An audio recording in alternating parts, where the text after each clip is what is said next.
Hey guys, it's Haley. I know it has been forever. I have a million updates, so I've written you a list of things so I don't forget to tell you everything that I want to tell you, but so much has just been happening in our world. E was gone for a while for training for work, and we've had family members in the hospital and other family things happening, and it's just been a crazy few weeks. So that's where we've just been dealing with life lately. But I want to tell you all about things going on with our IVF world, which is basically the majority of our world. So on Tuesday the 16th, I went in for my baseline appointment for my FET, and it looks like everything is looking pretty good so far. My ovaries are almost back to normal. My left ovary is still a little bit swollen, but my right one looks good. My left one has a cyst that's still healing from the OHSS, but it is looking good. So that was super exciting to see. When she did the ultrasound, I was like, are those my ovaries? And she was like, yep, those are those. Because when I went a few weeks before, they were like this, and now they're like this. I'm like, oh my gosh, my ovaries are tiny. She was like, yep, that's the size they're supposed to be. So the left one still has a little bit more healing to do, but otherwise she says they look great. So that's exciting. One little hiccup we have run into, so I've told y'all in some previous vlogs that our doctor wants your thyroid level to be between a 2.0 and a 2.5 to transfer an embryo.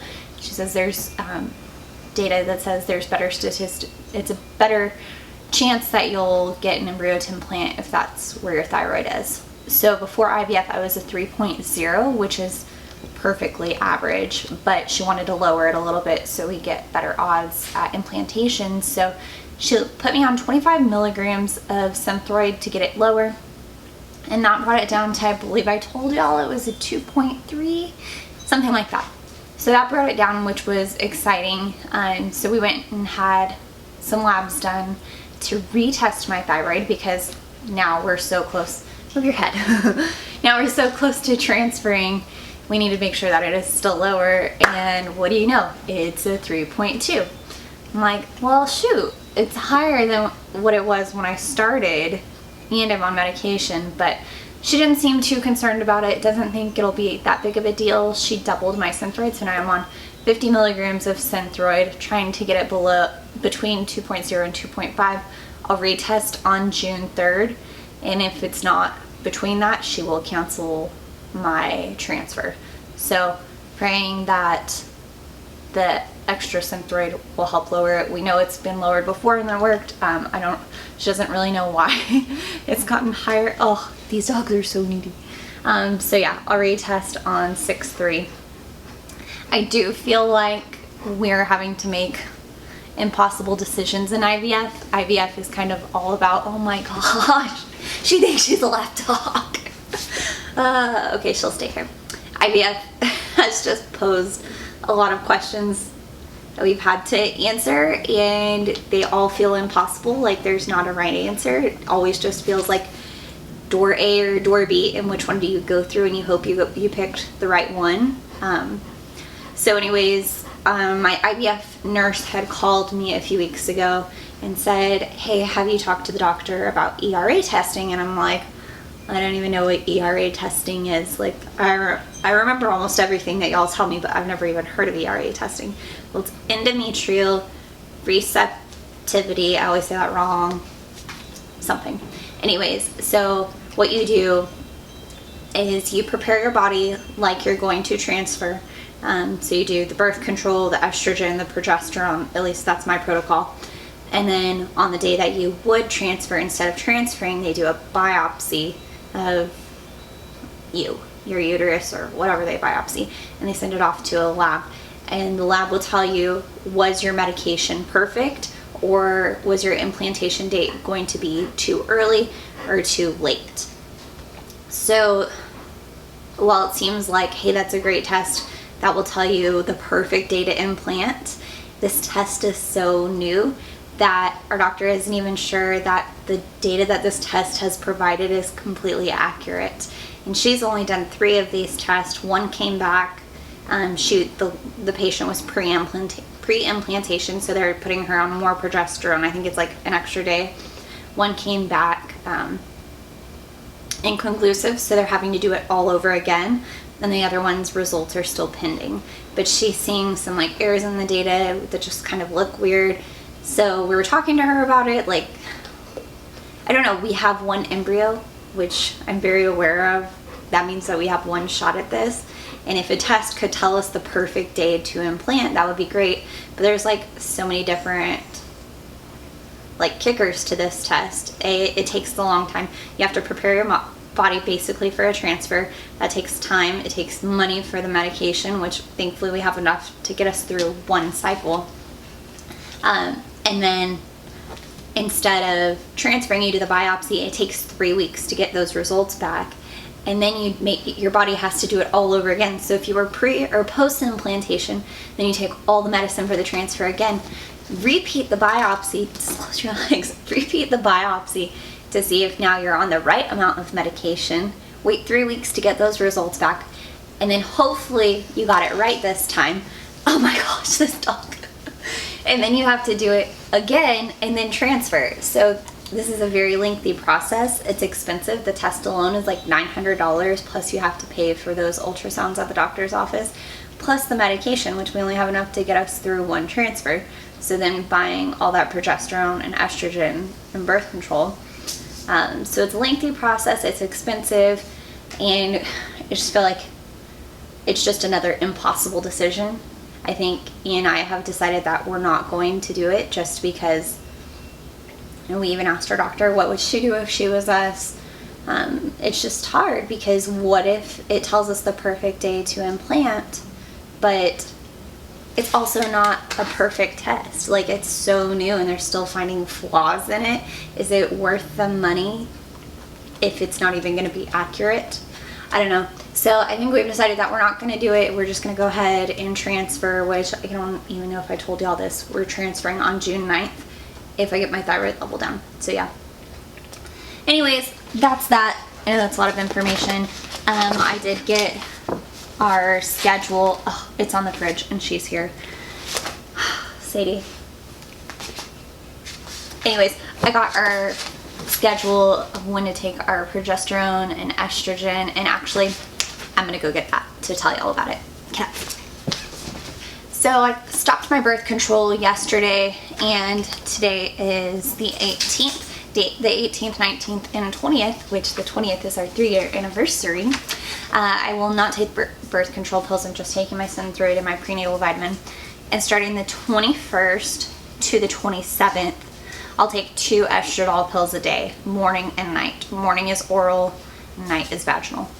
And then the 28th to the 3rd, May 28th to June 3rd, I'll take 3 estradiol pills a day, morning, noon, night. And it's vaginal, oral, vaginal. So back, forth, back. And then on the 3rd is when I go in and do my labs to see if my thyroid's better and how my other levels look. And then on June 4th, which is a Sunday, I go in to see our doctor at 8:30 in the morning to make sure that everything looks good. And if it does, that's when I will start the Crenone. So we're not doing the PIO shots. Our doctor prefers the Crenone, so that's what we're doing. So from the 4th to the 9th, I'll do the estradiol in the morning, estradiol at night, and Crenone in the morning, Crenone at night. And then June 9th, we'll transfer, and then I continue that same routine until the 19th. And the 19th is when, 10 days later, I go and do a pregnancy test, which was crazy to me to actually like get that lab slip. She gave me a lab slip for my thyroid and my progesterone, and then she gave me this lab slip for a pregnancy test to test my HCG levels, which I've never gotten one of these lab slips. So I feel like to make it this far in the process, I was just like, oh, what's that one? She's like, it's your pregnancy test. I'm like, wow, like we made it this far. So yeah, that was kind of crazy to get, so that's in my folder. And then our instructions for the transfer, Evan and I'd never heard of this. Evan and I have to take a Z-Pack just to help prevent us from getting sick, so we'll both be on Z-Paks, and then I'll take a doxycycline, which is an antibiotic, the day of transfer. Guys, my memory card became full and shut the video off, so I don't even remember. I found out where I left off talking to y'all, but I don't even remember what I said after. So anyways, we take our Z-Pak. I'll take a doxycycline the day of transfer. It's an antibiotic just to make sure I don't get any infections. And yep, so that's that. I don't think this part recorded, so I'll tell y'all about it again, and if it did, I'll cut it out. But if you've been following us, you know that we had our failed IVF cycle in January, and I didn't get a picture of our embryos, and that kind of broke my heart. So when I talked to our new IVF doctor, she said, I can't promise you a take-home baby, but I can promise you a picture. So she must have gone over and really talked to them, because I went and checked the mail yesterday, and guys, you'll never believe what was there. Pictures of all of our embryos, all of their progression, day 0, day 1, day 3, day 5, day 6, day 7, which is awesome and crazy. So up here, I know this is far away from the camera, so you probably can't see it that well, but here are pictures of just my 10 mature eggs. Like, it's crazy. And then here are pictures of them doing ICSI. This was them doing ICSI to the Tessie baby and ICSI to the frozen sperm baby that we have. And you can even see the little sperm in the needle. And then everyday progression of all the embryos. And then back here we have a picture of the Tessie baby that we lost. And yeah, goodness.